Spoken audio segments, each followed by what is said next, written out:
Under the Speaker's announced policy of January 3, 2013, the gentleman from Florida, Mr. Grayson, is recognized for 60 minutes as the designee of the Minority Leader.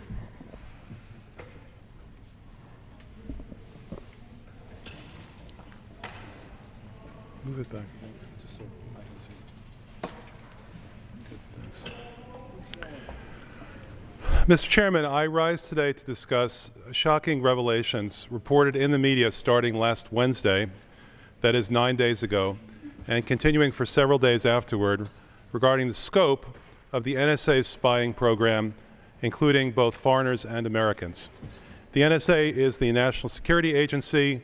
Its duty is, as part of DoD, to protect us against foreign attacks, just as DoD itself is supposed to protect us against foreign attacks.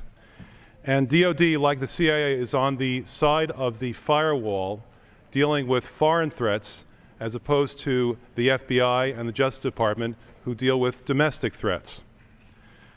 As of a week ago last Wednesday, The Guardian reported that a particular court order had ordered Verizon, the largest cellular telephone company in America, to turn over its call records for all of its calls.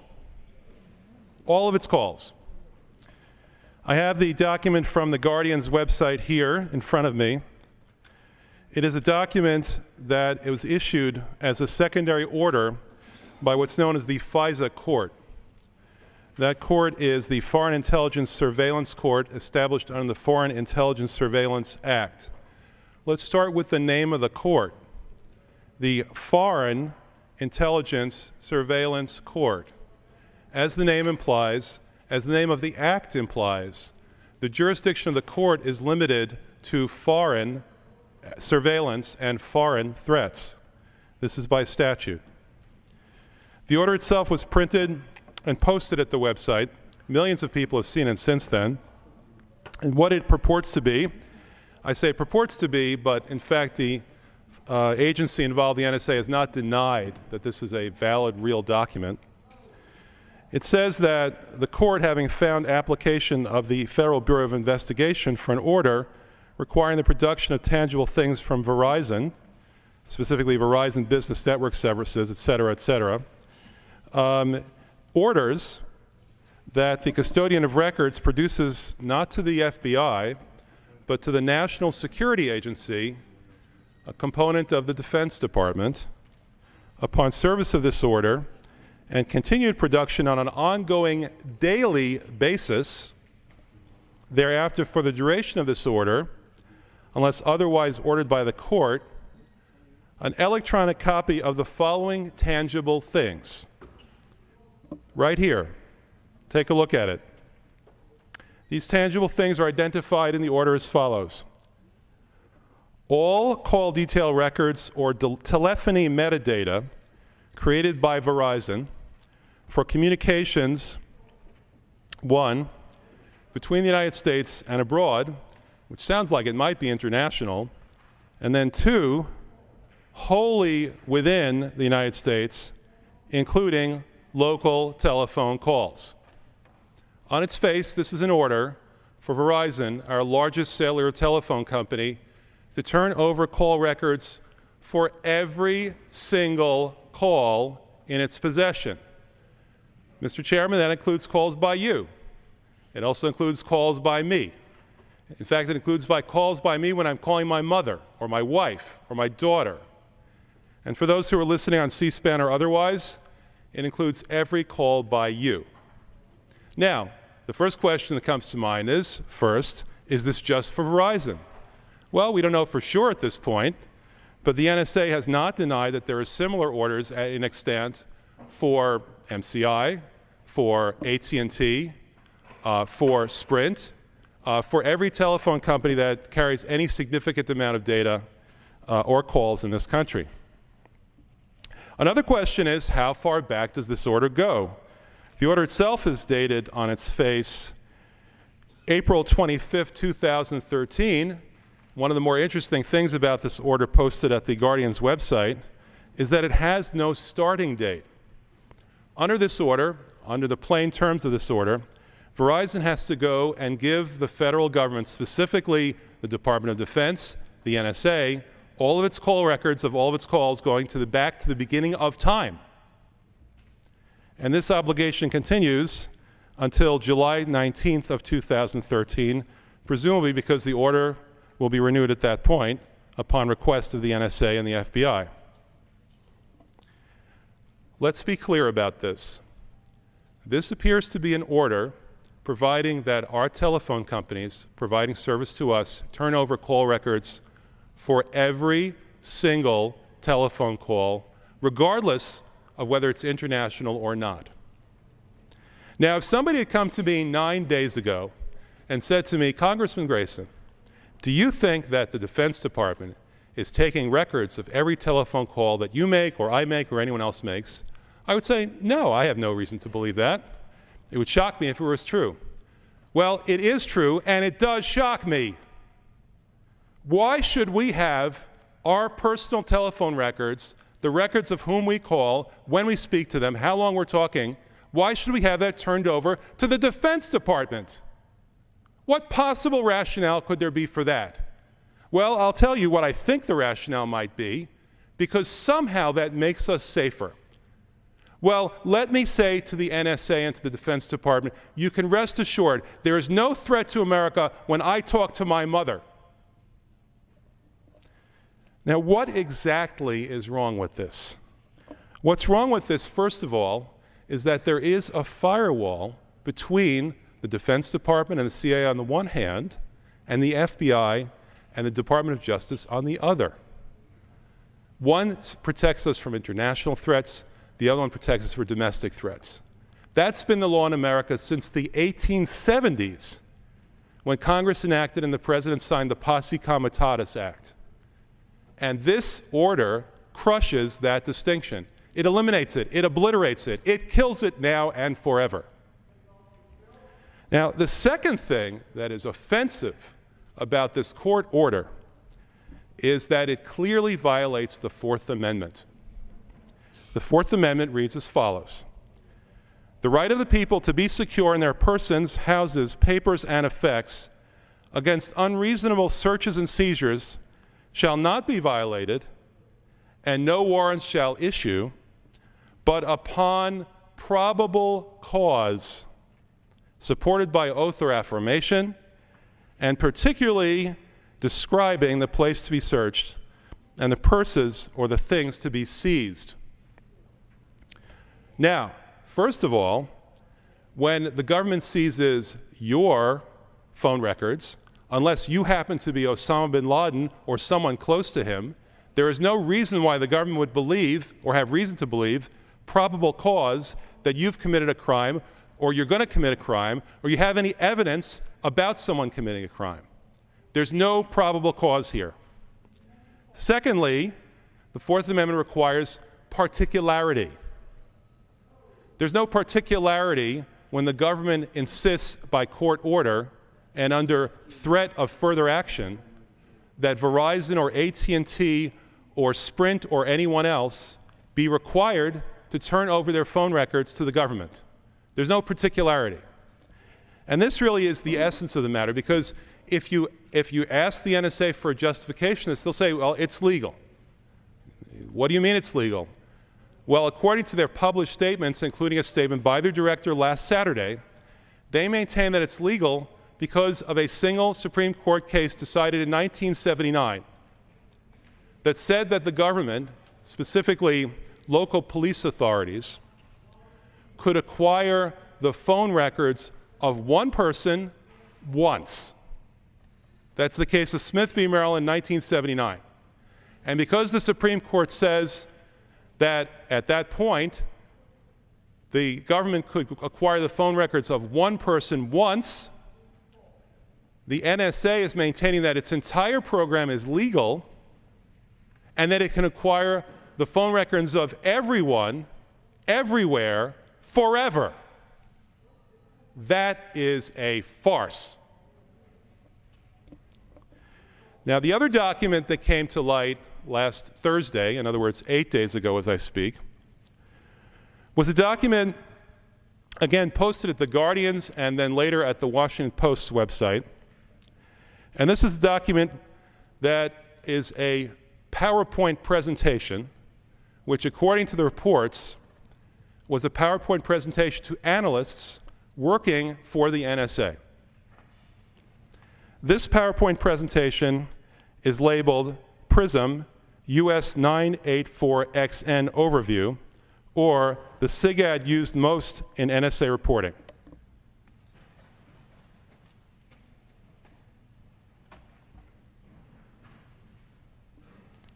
And what you see to my right is a reproduction of what was posted at the website a week ago. First of all, note that there are certain logos at the top of the page. Gmail, which for those of you who's not familiar, is the largest provider of email services and hosting. It's run by Google. Facebook, many of us are familiar with that. I think my children are all too familiar with it. Spend an awful lot of time on it. Facebook allows, among other things, private messaging between friends. Hotmail, which is Microsoft's email server and service.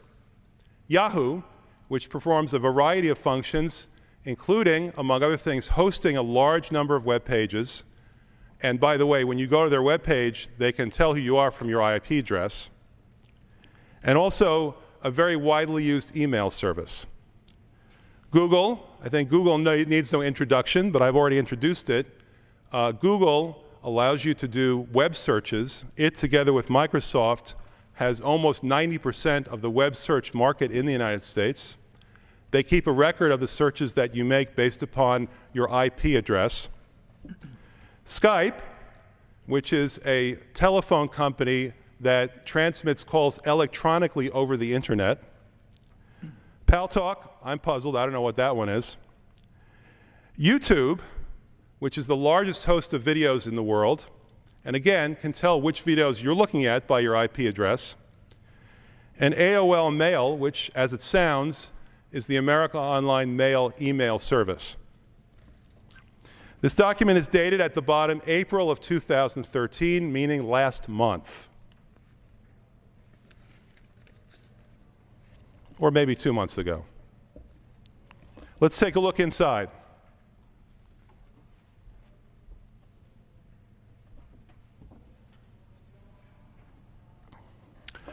One of the pages that's been produced on the Guardian and Washington Post website is this.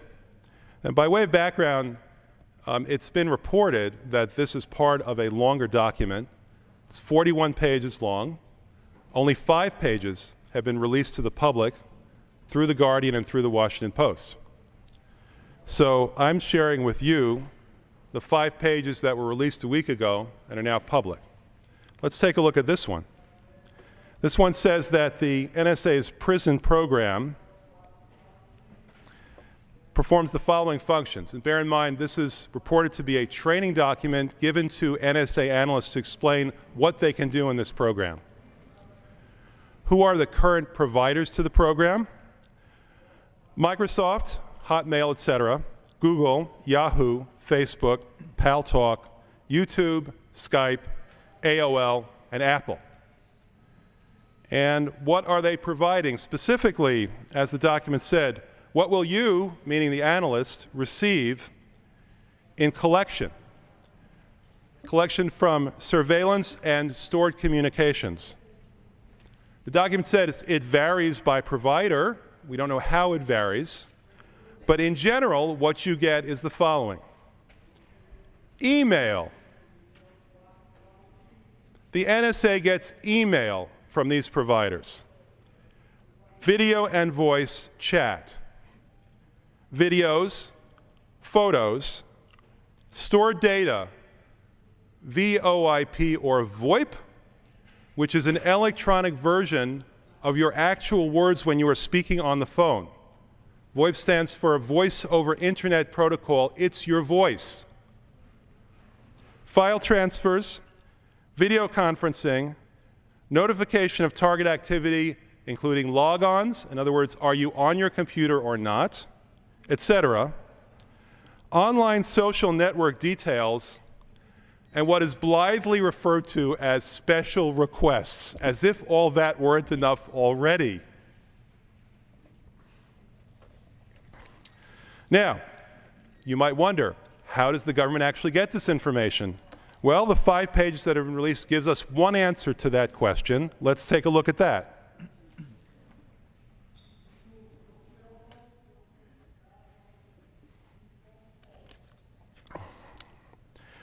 If you look at the bottom, the green rectangle, you'll see that it says that PRISM collection is directly from the servers of these U.S. service providers: Microsoft, Yahoo, Google, Facebook, Paltalk, AOL, Skype, YouTube, Apple. The plain meaning of this, since it's addressed to the trainees at the NSA, the people who will actually be doing the analysis of this data, and the injunction on the left which says you should do both. The plain meaning of this is that the NSA apparently has the capability to collect directly from the servers of these service providers the information on the previous page. In other words, our emails, our chats, our videos, our photos, our stored data, our voice over internet protocol, our file transfers, our video conferencing, our logins, etc., etc.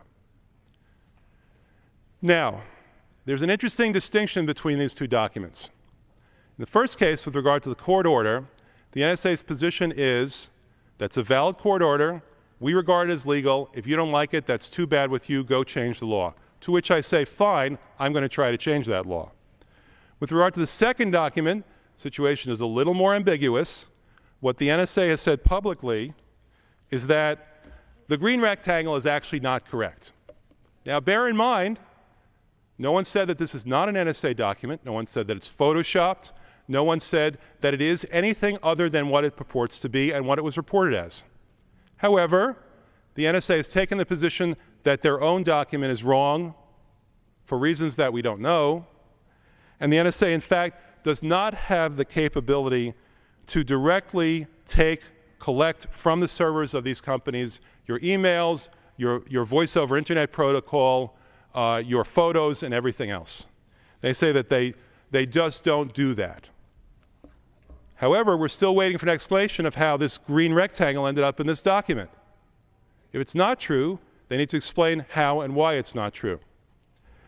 The NSA also says that for reasons not evident from this document at all, they don't do this for U.S. citizens. Now, that raises a host of questions. You might think that there might be something else in this document that says that, but the NSA hasn't maintained that. In other words, they haven't said, if you look somewhere else in this document, you'll find that we don't do this for USA citizens. Unless you think that this is somehow selective on my part, on anybody else's part, it's been reported that the whistleblower provided this entire document, all apparently 41 pages, to The Guardian, to the Washington Post, and they've decided on their own to release only these 5. So, if there's something that indicates that the NSA is only doing this for Americans, apparently it's not in this document, and we've reached the strange point where people are being trained in the NSA that they will have the ability to get the emails and the other information on Americans, but somehow are told later separately that's not correct. In addition to that, the NSA says that there is some process by which they can distinguish between the emails of Americans and the emails of foreigners. Frankly, that is a technology so advanced to me, it seems like it might be magic. I used to be the president of a telephone company. I have no idea. I have literally no idea how I could distinguish between the email accounts of an American and a foreigner. I don't know how to do it. Maybe they can tell us how they do it, if they're doing it at all. That's the real question, if they're doing it at all. I don't know how they could possibly say, this email account is for a foreigner, this email account is for an American. And if they can't, that means they're taking all the stuff American and foreign, and having it, using it, looking at it, and destroying our privacy rights. That really is the heart of the matter here. I don't understand why anyone would think that it's somehow okay for the Department of Defense to get every single one of our call records, regardless of who we are, regardless of whether we're innocent or guilty of anything. I venture to say that there are Americans who have never even had a parking ticket, and yet the Defense Department is pulling their call records as well. Now, eventually we will find out whether the NSA's own document is misleading, and the NSA is not pulling email accounts and emails and photos and VoIP calls on people who are Americans. Because if you read this document, it sure looks like they are. You know, this is not the first time that we have had this problem. This is not the first time that the government has entered into surveillance on people without probable cause. Many of us remember that there was FBI surveillance of Martin Luther King, including wiretapping and bugging his personal conversations. I thought, perhaps naively, that we have moved beyond that. And in some sense, we have moved beyond that, because now they're doing it to everyone.